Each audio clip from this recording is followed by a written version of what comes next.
Sariwang isda. Ganito po ang itsura ng sariwang isda. Yung kulay niya ay parang may rainbow at malinaw ang mga mata.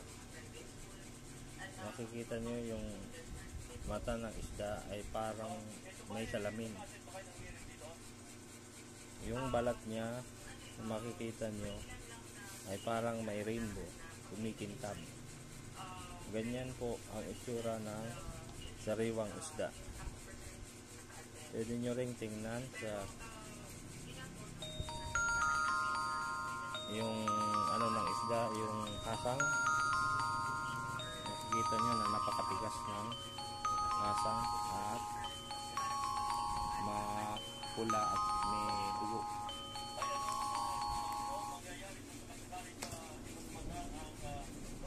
Ganyan po ang itsura ng sariwang isda.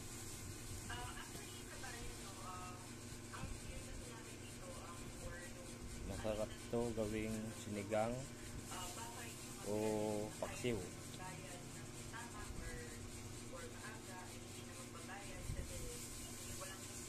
So, para hindi kayo maloko,